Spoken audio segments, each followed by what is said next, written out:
Hello, everyone, and welcome to today's webinar, Women in Digital. Today's session is approximately 60 minutes. You may submit any questions or comments in the Q&A pod located on the right side of your screen underneath the polls icon. Please note that today's session is being recorded for future on-demand viewing. And now I'd like to hand the session over to today's host, Lynn Brady, Global Alliance Director with Perficient. Go ahead, please, Lynn. Thank you, Sally. And good morning, everyone. I'm Lynn Brady, the Global Alliance Director of our Adobe partnership at Perficient. I'm thrilled that you've joined us for this special edition of our Women in Digital series. This series started at Adobe Summit in 2017, where we had invited our clients and colleagues to attend a breakfast. We had 20 women sitting around a conference table sharing their journeys of being a woman in a male-dominated industry. The series transformed into a sold-out annual panel discussion and breakfast at Adobe Summit. When the world went virtual, so did we, hosting this event twice yearly to a virtual audience of over 250.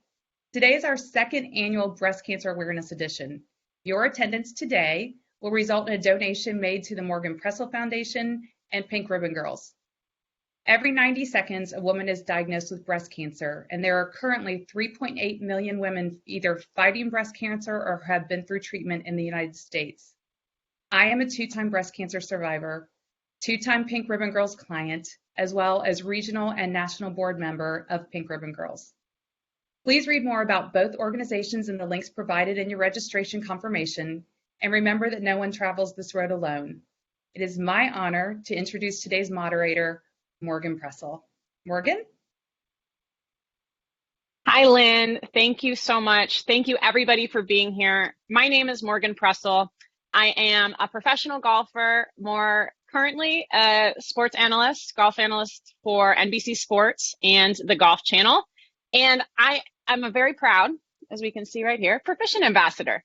So I'm so honored to be here with all of you today. Thank you all for joining us. I'm here at my home in Boca Raton, Florida, and we have some incredible women on our panel today. This is the second time I've been a part of this event, and last year was just so inspirational, and I'm really looking forward to another wonderful discussion. So without further ado, I'd like our panelists to introduce themselves so we can get this party started. Please, first up, Kristen Elliott. Good morning, everyone. My name is Kristen Elliott. I am a digital product owner at Nationwide Insurance. I reside within Columbus, Ohio. Go Bucks, OHIO. I've been there for a little over a decade, supporting in various technology and business consulting roles. And I also teach part-time at The Ohio State University within their College of Science and Engineering department. And I do various public speaking within the local region, Greater Central Ohio. You can learn more about what I do at my website, kristenvelliott.com. And when I'm not working, I am a mom of twins, and I, love to be an active person in our community, supporting various organizations, and also just having fun. Awesome. Thanks, Kristen. You lost me at the, Ohio, but I know I'm outnumbered here between you and Lynn and maybe others on this call, but. We won't hold it against you over the next hour. Next up, Shivani Shrivastava, please introduce yourself. Thanks, Morgan. Hi, everyone. I'm Shivani Shrivastava, and I'm an AVP at Humana. I head marketing technology and support how to really provide best healthcare to our right members, with all the cool things we can do with data and technology. I live and breathe that. It's my passion, and it's something that I carry forward in my day-to-day conversations as well. So my kids also know what a cookie means and what some of these different things mean. Which leads to my second role. I'm a proud mom of two teenagers, and they teach me every day how to really be patient and how to be open to new ideas because the world is changing. And thirdly, I'm an avid advocate of women and their career, and I actively support that within organizations that we have here. So looking forward to this conversation with wonderful set of people. Awesome. Thank you so much for being here, Shivani.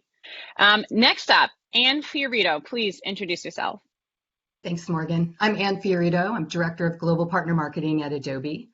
My career has been steeped in technology. Long ago, I spent a lot of time at Autodesk, and on my way, made it to Adobe, where I've been for the last 18 years. It's been a great ride, and I've seen a lot of change in this company that started with when I joined at 5,500 people, and we're now 30,000. So it's been the growth of a business, and it's just been fascinating. I'm also launching a 17-year-old into the world next year. It's been another incredible experience in my life, and everything kind of hinges on that right now. My need to be constantly busy means that when I'm not working, I'm usually knitting or cooking or reading or out walking my dog. I understand the need to be constantly busy. What type of dog? We've got a... It's kind of we call a blizzard of some Jack Russell, Dachshund, and a whole bunch of other stuff. So she's gorgeous, but and a lot of energy. Cute. I love it. Awesome. Always fun to have the pups. All right. Last up, Blair McCracken. Thank you for being here with us today. Please introduce yourself. Thanks, Morgan. My name's Blair McCracken. I come to you guys from CVS Caremark, a division of CVS Health, where I lead a team that focuses on digital technology enablement and campaign execution. So I'm juggling many things all day, every day. I'm sort of branded as the team mechanic. So my favorite things to do are connect systems and make sure data is flowing correctly. In my off time, which isn't much, I am also a mom of a teenager. And I just want to echo what Shivani said. I learn something new every single day, and the world is definitely changing. I also have 2 Blizzard dogs, although mine sound larger, lab and shepherd mix and a lab pit mix. And when I'm not wrangling that crazy menagerie, I'm usually out running long distances with my best friends or climbing a rock wall in the gym. I love it. That's awesome. Wonderful activities. And Blair, you were on the pre-call we did last week where my 2 crazies were going nuts as well. We got them locked in the other room, so so they can't interrupt our day today. But I don't know. I feel like everybody would enjoy the Zoomies. Am I right? It was quite entertaining. I do just say. Maybe at least for us. Maybe not everybody would love that, but it was fun. But honestly, thank you all so much for being here today, and thank you as well for wearing pink in support of this edition of Breast Cancer Awareness Month. And thank you again to Perficient and Adobe for partnering with my foundation as well as Pink Ribbon Girls to really make a difference. And I'm honored to have you all here today. So let's start off our discussion with a little bit of a fun question to get things going. This one is for everyone. What is the first thing that you typically do when you get home from your workday? Kristen, let's start with you. Yeah, so being a mom of twins, my twins are a little bit younger. They're not teenagers yet.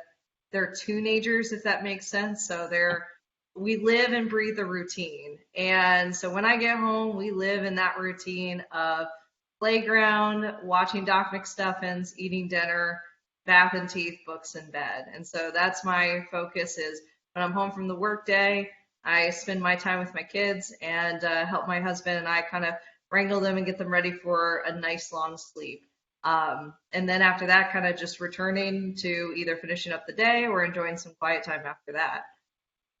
I need to just unwind and take some time to, it's a busy post-work day. What about you, Shivani?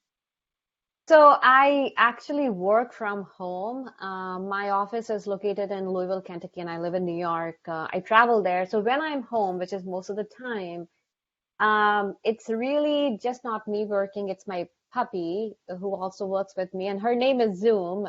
This is pre-COVID era, so I should have patented her name.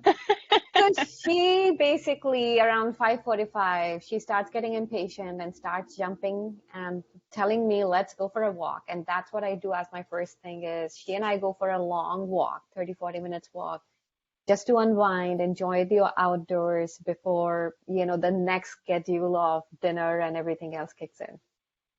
They know our schedules better than we know our own schedules, don't they? Their clockwork, their internal clock is crazy. Anne, what about you? So I also work from home mostly and always have. It predates any COVID or any other kind of workforce mode that we've gotten ourselves into. And I kind of cruise around the house all day long. There doesn't seem to ever be a real definitive end to things. And I love that flexibility that I can step away and come back as needed, clear my thoughts, finish writing something. But the two things that are really important to me, I echo Shivani, I get outside with my dog.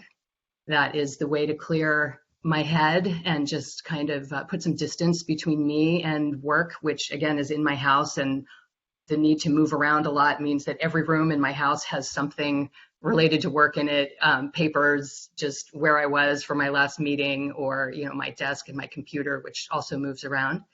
But there are days when you just can't get out for that walk, and I find that just stepping outside and just kind of just being alone outside is where I find my head clearing and my peace. We are less routinized now that our child is a teenager and has a job and has school and is mobile on his own, so things can flow a little bit more. That makes a big difference. Yeah, it does, really. Awesome. Well, Blair, last but not least. So apparently not only our careers intersect, but so does our post-work activity, because obviously my dogs also start circling like sharks around 5 p.m. A little earlier than yours, Shivani. I need to train them. And I do almost exactly the same thing. I go outside.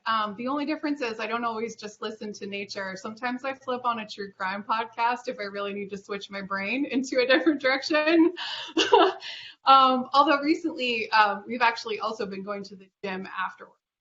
Also a good thing for me. I find that switching into my body and out of my head is absolutely critical. Like, I really need the break.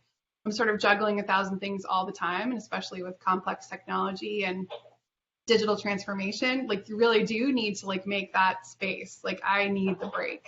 So yeah, it's the dogs for me. All right, favorite true crime podcast. Oh, I love Dateline. I do. I can't help it. It's well produced and they're always churning out something new. But Crime Junkies is always a good favorite as well. Okay, I'll have to get into those. I'm not a big podcast listener, but I might have to check those out. All right, let's move on to our next question. What is the most revolutionary digital transformation that you have witnessed in your career? Anne, let's start with you first. All right. So I thought, actually, I didn't think long and hard about this, because one thing came really clear to me when we were talking about these questions earlier in the week or last week. And I'm taking it way back to basics. I mean, there's so much incredible technology out there that's happened very, very quickly. But for me, I know a lot of people on this call may not remember a time without email, but to me, it's the advent and the bringing of email into our everyday lives. I remember college and the early part of my career without email, and the amount of time spent trying to get things done. It was the norm, but you relied heavily on inter-office mail that may get picked up once or twice a day and delivered to another office. Email has allowed us to communicate effectively, efficiently, very quickly with people globally. You can get answers to things in seconds. And I remember I was at Autodesk and we did a training on how to use email at work. We had these huge computers. It was something like I'd never seen before. So I'm putting that one out there. I mean, I feel like it's been around since the early 70s, I think, but not really mainstream until the late 80s when it hit my work world. I feel like it's worth saying that for all you liberal arts grads out there with liberal arts degrees, the need to communicate well and in a written format is so strong now, to be able to get your point across quickly, efficiently, be detailed, to understand how to play an audience with, is it casual, is it formal? You can really, in this remote world, work world that we're working in, get your personality and your authentic self out there by gauging your audience. But the need to be able to do that articulately and really well written is very strong. So keep those liberal arts degrees going, and For those of you who don't remember a world without email, it was very different than it is today. So back to basics. I have to Revolutionary. say I don't remember. I don't remember a world without email, but it's wild to think about because we just take it for granted how easy it is to communicate, and now the upgrade of email is the video conference, on all those different things like we can do now. So we used to have to drive our car to another office and run down the hallway with a piece of paper for a sales VP to sign, there's no, now it's kind of an immediate thing. And with, of course, a lot of Adobe solutions, you can do that even quicker. But it really, again, I think a lot of people don't recall that it used to be a different world. Yeah, crazy. But how about you, Shivani? Yeah, that's funny. As you were speaking, Anne, about your story, I was thinking about something similar. Sometimes innovation has happened all the time, and sometimes the one that sticks to your head is like those moments which were truly transformative. So my story is in similar lines, but slightly different.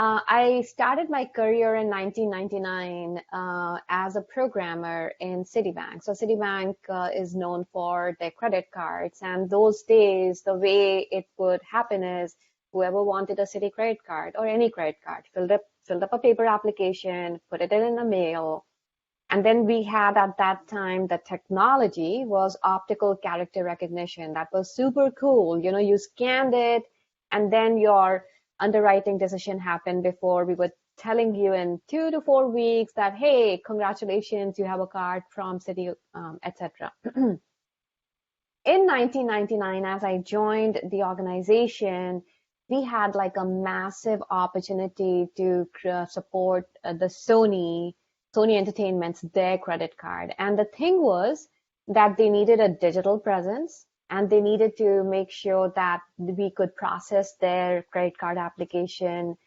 in point of sale stores. And those days, the store was called Circuit City. It was equivalent of Best Buy, in 1999. So imagine a 30-day worth of process needing a 60 seconds worth of processing. It's a massive shift. That's transformation.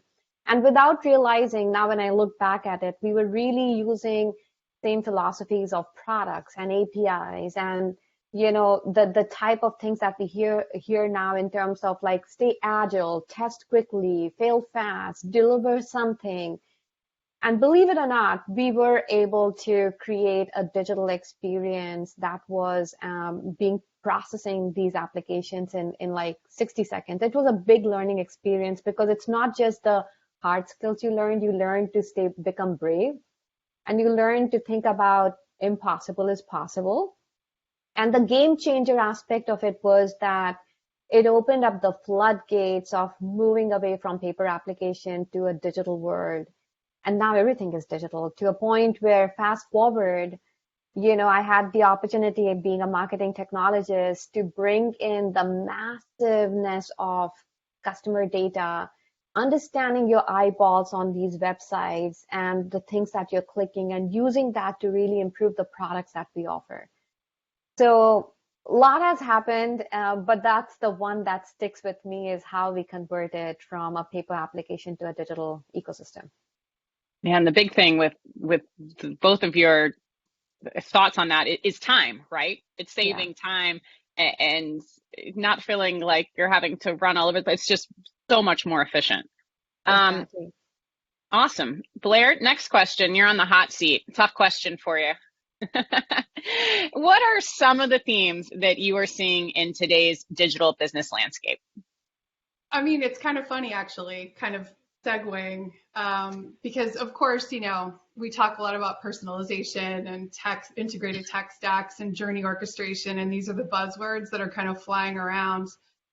But the one that really resonated with me when I was thinking about this question is the expectation that your digital stack will create efficiency automatically. I am a rubber meets the road kind of leader. Like, I love strategy and I love thinking about big ideas and I love thinking about the sky, but I also really like to figure out the way to actually get things to work the way that they're supposed to and maximizing technology. And I twitch every single time I hear somebody say out of the box. And I think the key for me is, especially listening to those two stories, remembering that every business is different and that there was a change management quotient to bringing something like a paper application to digital, or even integrating email into a business and figuring out how it actually would impact, your operational needs and your efficiency going forward. And I think the key is, as a leader, for me, being able to effectively communicate that bringing technology in is excellent, but you also need to make sure you bring in the right support structures and that you really conduct the right kind of change management so that the business can adapt to it and not trip all over itself trying to integrate it. And then you really get to maximize the benefit of that.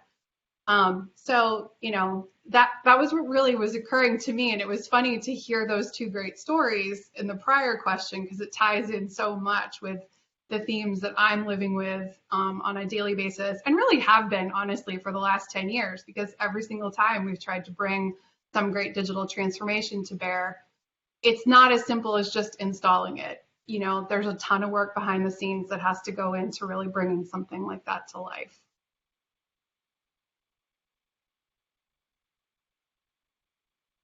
Oh, Morgan, I think you're on mute. Oh my gosh, I was gonna. Did that just happen? Oh my gosh, lame.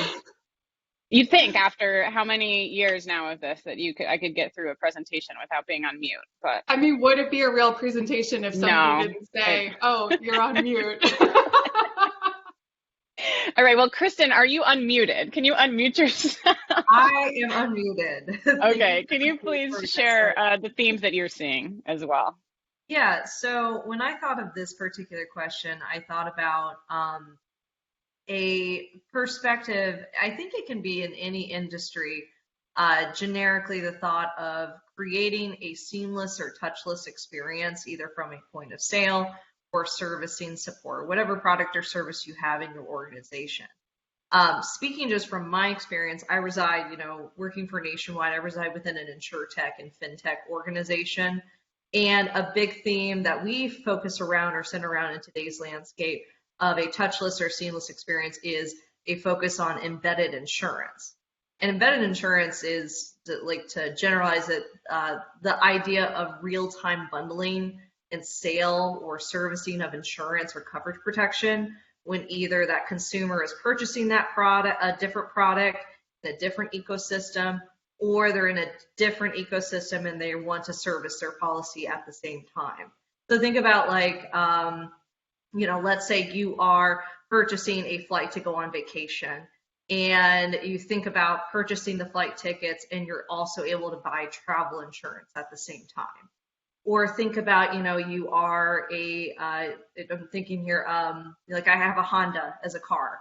And, not only am I able to service my car from a maintenance standpoint, but am I also able to service my auto insurance policy at the same time?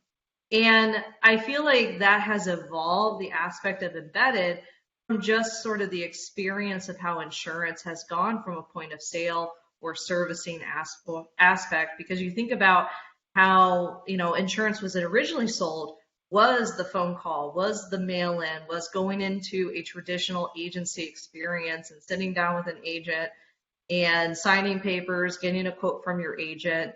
I date myself as the residential millennial here, but I remember going with my dad to a State Farm exclusive auto agent and getting added to his policy, when I got my first car, and going through and sitting down and doing the paperwork and whatnot. And then, as an adult, getting their own policy, I had the direct shopping experience, which was being able to go straight to either Nationwide or various, insurance sites to be able to fill out and get a quote and either bind it directly on the site itself, or at least get directed to someone who I can talk to on the phone to finish the binding of that policy. Now you think about if you wanted to purchase that auto insurance, it could just be more in the aspect of buying the car, for example, or purchasing the house. Or you even think about, from a servicing standpoint, the art of the possible. So we know that cars are becoming more and more smart on gathering data and understanding its driver's habits and how it operates within while it's on the road. Think about the scenario of what happens if you're in a car accident. How can we make it so simpler for a user to be able to have a claim submitted at the point of accident and use those car details to support that claim submission rather than having the user submit it directly? And it just goes back to that continuous theme of how do we make it seamless and almost touchless for the consumer to do what they need to do within our point of operation.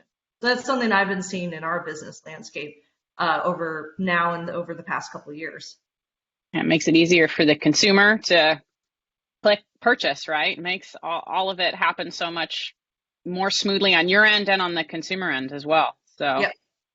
I want to quickly take a note to bring everybody's attention to, on the right side of your screen, there's a polls little tab, and there's been a poll that's been posted. So if you don't mind clicking on that, and if you are performing your regular self breast exams. And then we'll keep moving along here. Next question is for Anne. Did you just let your dog out? Well, she returned, so hopefully she returned. Okay. There's a lot of opinions on this, I guess. Oh, I love it. Well, no, I have a different question for you here.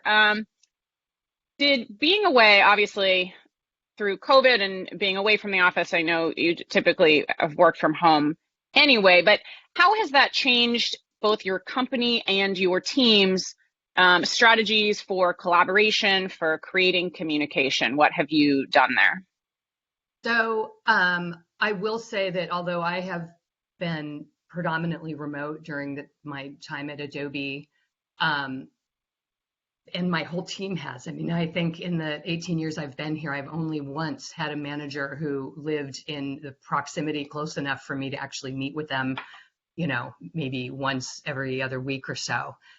So it's really ingrained in our company. We've got teams in disparate locations, but I think just the notion that you're remote or feeling isolated or at home and have no place to go has created the need for people to reach out and form online relationships and communities. Adobe has been phenomenal at this. They have put enormous effort into making people, feel engaged and have ways to collaborate or be together, whether it's very casual cooking classes they do weekly or speakers that come in on specific topics that address people, of course, over video, but lots of ways to engage, exercise classes. I mean, you name it, they have really funneled a lot of energy and attention into the well-being of our business community within Adobe. For myself, I feel like I could always do better at this, but to reach out more broadly to the team that I work directly with, or the team that rolls up underneath me, even if it's just quarterly all hands meetings where we get real and talk about really what might be top of mind for everyone, to try and share as much information as possible, but also just get to what is it that people want to know that they're not asking, and help people feel included or aware or able to reach out and have and develop relationships with the people around us. There's been a new effort, I think, within the marketing organization that I roll up in called Coffee Chats, where anybody in the organization, and we have approximately 300 people, can reach out to a leader, one of the leadership team, for coffee, and they'll get a kind of a gift card to their favorite place of coffee, but to have a conversation with a leader that they may never come in contact with for any reason, because they just don't cross each other's desktops, or they just are, working within another leadership pillar. And I love that kind of small thing that can help people feel like I'm getting visibility, I'm getting awareness of other people within the organization, and I just feel like people want to connect with each other. And so So yeah, I think it's just been, again, back to communication. It's just stronger communication, either from the top or out to the individual team members that roll up into all of our teams. Yeah, Adobe's definitely been on the forefront of helping facilitate all of that. And I love the coffee chat, helpful for mentorship as well. It's very Big time, yeah. great idea. Kristen, what about you? So I feel like when we went remote, our work environment was primarily in the office and mixture of hybrid at time prior to moving to fully remote. And I think there was a big change about how we collaborated. And I think it was more of the fact that at the same time, our organization embraced more holistic collaboration tools.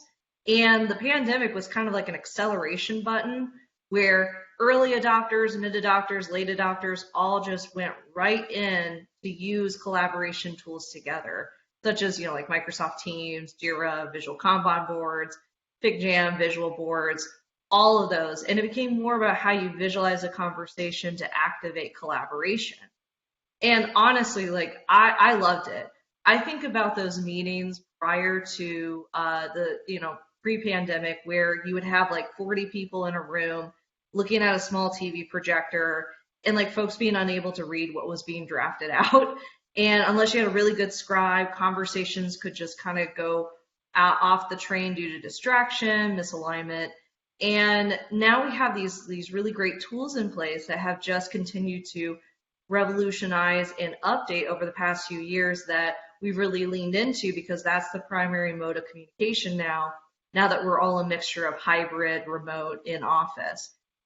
It kind of doesn't matter whether you are at your desk at home or at your desk, in downtown Columbus or somewhere in Iowa or somewhere in Scottsdale, because we're all kind of using the same workspaces. And it also created a really great way for traceability. And I think that kind of is what I've seen of fostering collaboration over the past couple of years, is really just leaning into that.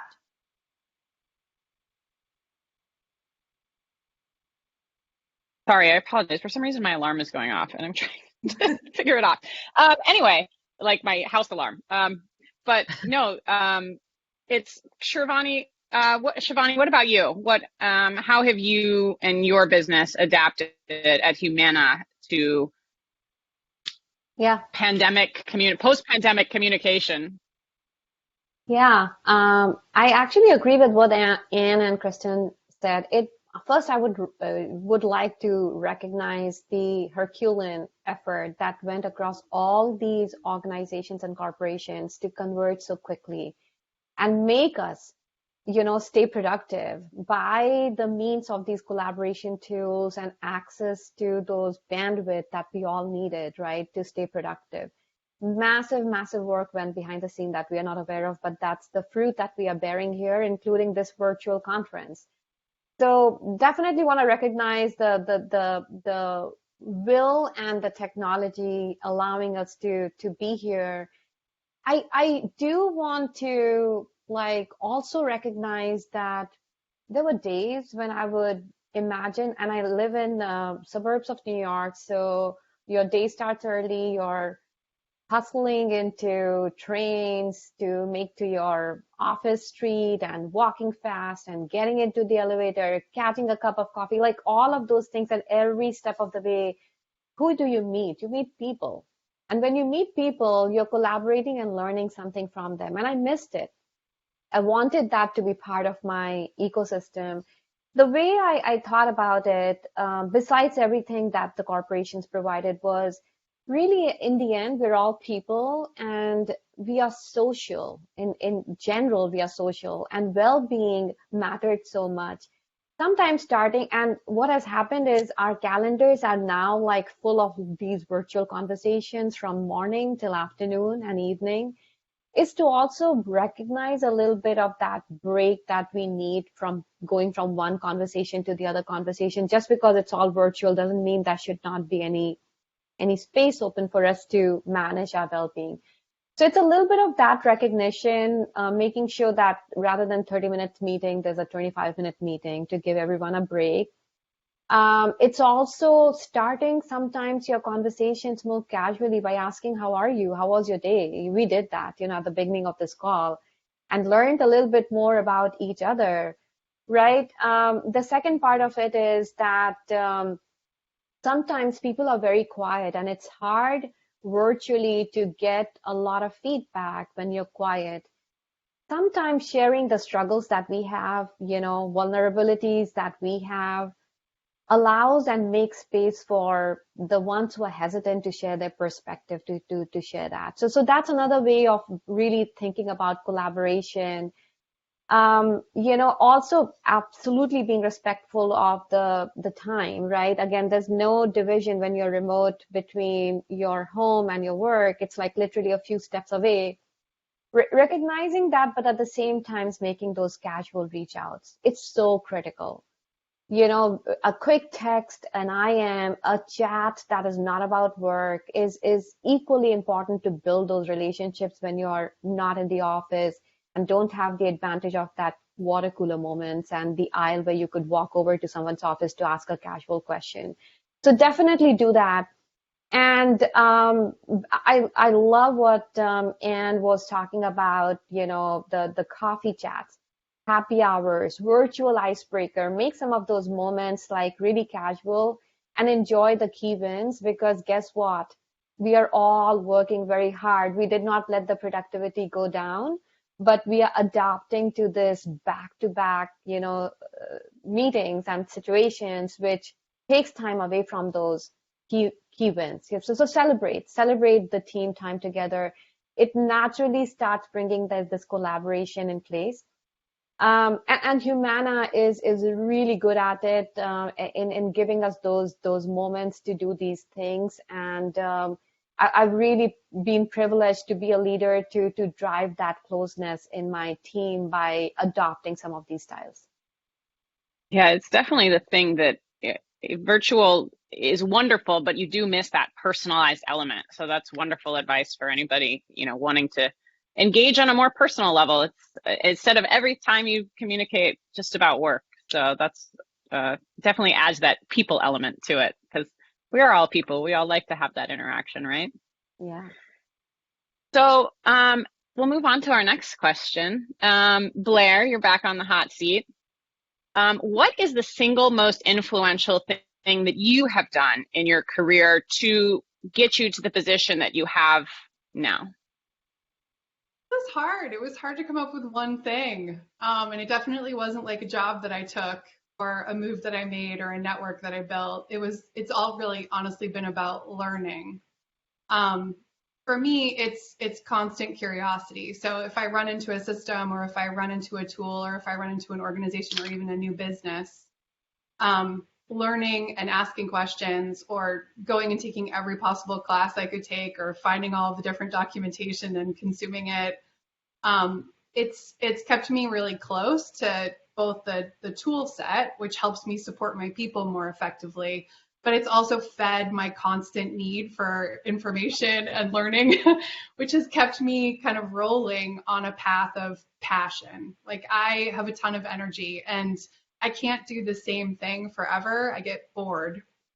So learning constantly and expanding that aperture has made a really big difference. It's taken me from SEO to e-commerce to marketing automation to all different parts of process and digital transformation. And it's allowed me to also stay really close to my people, right? Because my folks are all specialists and SMEs and they own their worlds, but if they can have a real conversation with me about what they're doing or about their challenges, it puts me in a better spot to advocate, to lead, and to support them while they're going through those challenges. So I would say that's really been the biggest piece of the puzzle for me. I do have to give a shout out to relationship building though. So, making sure that you have those connections, the real connections with people from business to business, company to company, and even when you don't get anything out of it and you just want to meet somebody new and learn about them and learn about what they've been doing, it just opens all kinds of really great doors, but also great connections, which is really what it's all about.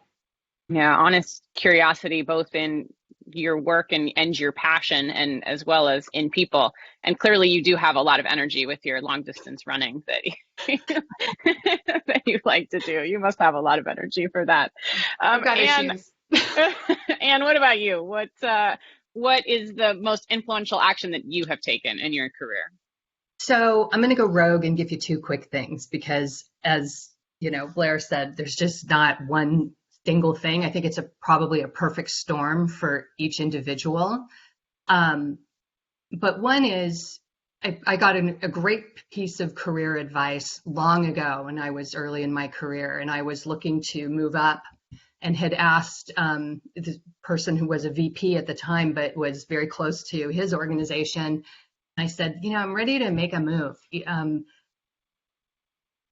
was a conversation where I was looking for guidance, and his advice was, don't be afraid to move laterally and build your foundation of experience so that it's really strong. And when you move up, you will have a stronger foundation to help prop you up or help lean on. And I think, Blair, it goes to some of the things you said, that if you have these kind of a broader set of A, relationships, and B, experience, you're able to advance in a more confident and strong way, so that when you're leading a larger organization, you've really had this great experience to tap into, rather than a niche shoot up the ladder where it might start to get a little wobbly at the top if you're not able to understand or talk about or know how to leverage some of the teams in the broader business around you. And I thought that was great experience. Again, it was at an earlier time in my experience where I had time to kind of move around that way. And it doesn't always mean taking another job. Maybe it's that curiosity that allows you to interact more with the product marketing organization or the sales organization, and just make sure you've got a really strong foothold in the business so that when you are advancing, you really come with a strong package of experience. And the other thing, I talk to my own team about this a lot, is can you solve problems? I mean, I think it's expected that we are all going to be really good at our jobs. That is above and beyond as kind of the new I'm doing great. And I think that people who can solve problems, no matter at what level they are in the company, on their team, will always be that person that people turn to and lean on, which offers that exposure, which offers the ability for you to establish yourself as a critical team member. And it doesn't matter at what level of the company. You can either be there to listen to people that are having challenges and want your advice. You can be there to solve for a problem that your management has, or if the team as a whole. But I find that when I began to anticipate what the needs were and where those gaps were and how that I could come to the table with a solution, it allowed me to empower myself also in moving the business forward, where my management was very appreciative of, there's someone who knows what's going on. I trust them to just go and do their thing. And it allows you to be to develop your own leadership within the organization you're in. To turn that into a little bit of golf analogy, that's golf, right? I love that. I mean, you have to have your grip, your posture, your foundation, so to speak, and your balance before you can do anything else. And creative problem solving. It's all part of the game too. So no matter what arena you're in, the strong foundation is just so important. That makes so much sense when you're talking about a niche column just being more wobbly. It makes so much sense. Shivani, what about you? What is something that really made a difference in your career? Everything that Anne and Blair said is so on point, and it's really a blend of many things that brings a difference. But if I have to pick one thing, I would say take a chance on yourself. I took a chance on me. I came from India as a young adult, right? And I had a, accent. I was a girl. I was in technology. I was young. There were lots of things that could have meant that I'm afraid and I don't want to take a chance, but I did. I took a chance all the way from coming from there to different types of, roles. And by going that extra mile, try that project that is beyond your role. Back to Anne's point, be problem solver, a solution minded person, always come with a growth mindset that there's something that you can learn out of it, because guess what? There's some foundations are always the same, back to what Anne and Blair were capturing, being solution minded, being curious, building relationship. But then the world around us is changing very quickly. So growth mindset, take a chance, go that extra mile, do something that's beyond your role, and it would start showing up in you and the path that opens up for you. That's what happened for me. Yeah, I love that. I think a lot of times people wait until they're ready, but you gotta go before you're ready, or at least before you think you're ready, right? Yeah. That's kind of take that chance. That's awesome. Kristen, what about you? So I have loved listening to all these different answers, and Blair, I love the idea of giving the shout outs to the respective like other capabilities that make up to how you do your professional development. And Shivani, I love the aspect of advocating for yourself, because I really resonate with that in my own personal journey. And so like I thought about all the different things that kind of me continue to grow in my career. And I think it boils down to that passion for learning, as you mentioned, Blair, being loud and advocating for yourself, as you stated, Shivani. And then I'll add a third perspective, which is focused on being open to pivoting and exploring opportunities that you didn't think were there for you originally, or you didn't think you might have been a fit first. So in my experience, when I went to college, I was actually a liberal arts major. I was actually a violin performance major at school. And I thought that I would be a classical violinist at the Cleveland Symphony, or Boston or New York Philharmonic. And I quickly realized that music was a passion, but was not going to be my career. And so I started to think about, well, what can I do with this degree? And I tried, getting a second degree in psychology to think about music cognition. And I realized that that wasn't an option either. And I started to then think about, well, where can I pivot with the soft skills and core things that I got out of these two experiences, which is building relationships with people, collaborating, and being able to take something and zoom in and zoom out in that perspective to better understand what it is, why it exists, how we work through it. And that goes into kind of, Shivani, what you talked about on advocating for yourself. I advocated and had conversations with some mentors at the time and saying, hey, I want to explore new opportunities. This is my skill set. What suggestions or what guidance can you give me to begin exploring a different field? And seeing the opportunity, one of the female mentors at that time, she advocated for me to start a career in technology. And I had to believe in myself and advocate for myself to continue to grow from the ground up, and was able to do so. And then continue working with people. Because again, like we've stated this throughout the whole hour, is we're in the business of working with people regardless of which organization we support.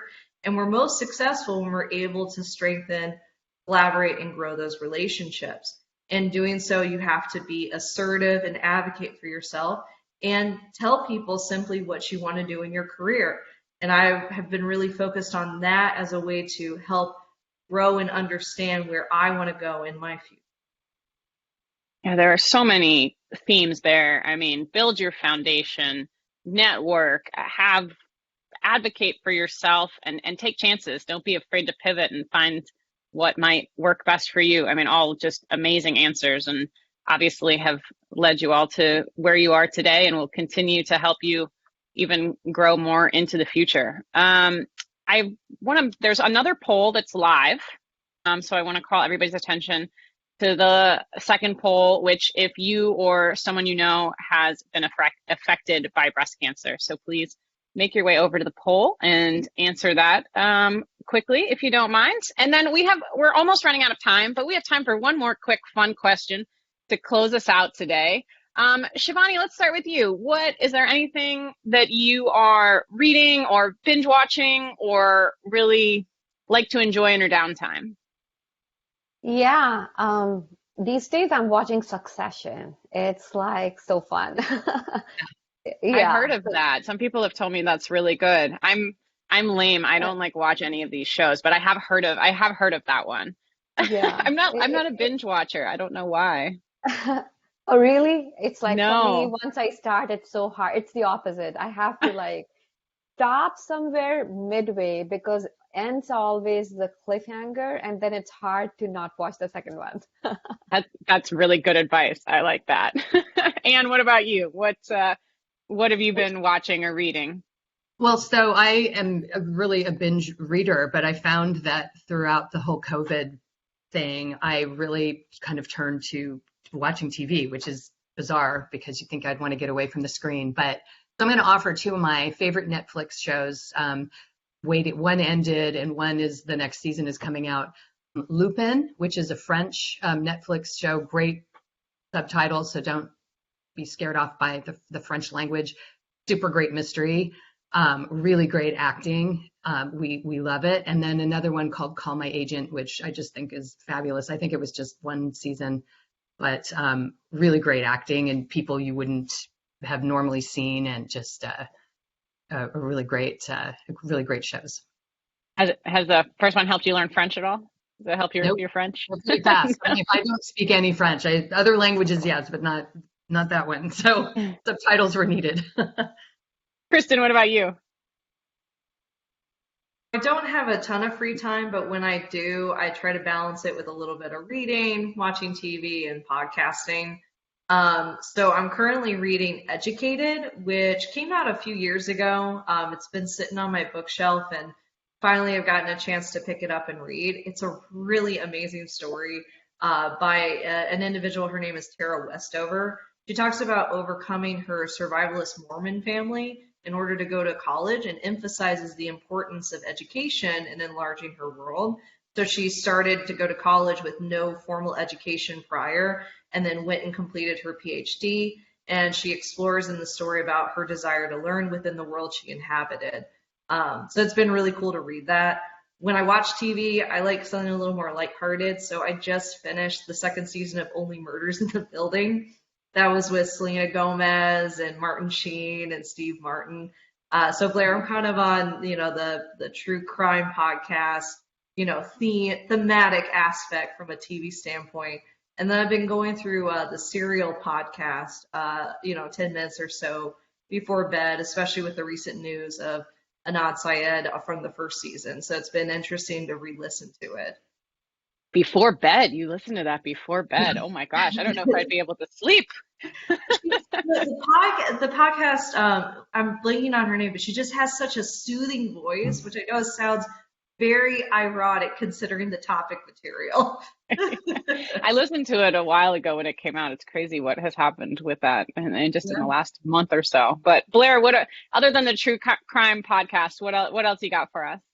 I'm going to be radically honest. My 18-year-old has us binge watching MASH on Hulu, which is such a throwback. But I'm amazed, actually. It's very funny and very heartfelt, and some of it aged well and some of it did not. But it's been an interesting experience, and I do love that I have a teenager that is all about all kinds of classic media. So that's one thing that we're binging. The other thing that I have to give a shout out to that I binge all the time is the Moth podcast. That's another one with the podcast, but great stories. They're shorter. They're almost always inspirational. And if I'm out for a short run or I'm walking with the dogs, I always get something out of it. So that's another good one. Yeah, the Moth is a really good one. I've listened to that a little bit. Well, thank you all, ladies, so much for taking the time to be here with us today. Your answers are wonderful, inspiring, things that people can really implement in their own lives and in their own businesses, especially through the world of digital. So thank you very much for your honest and insightful answers. Thank you to all the attendees for being here with us today. As Lynn mentioned earlier, thanks to all of your participation. A donation will be made to Pink Ribbon Girls and to my foundation, also supporting breast cancer initiatives here in South Florida. Extra thanks to Perficient and Adobe for making this happen. I am so honored to be here with all of you today. And I want to give a last special thank you to Lynn Brading for truly being an inspiration for all of us, especially this month and in Breast Cancer Awareness Month. But always, you're just such a special woman, and I am honored to know you. Thank you for kicking us off today and for making this event possible. So thank you all so much for being here with us. I hope you had a wonderful time, and we'll see you next year.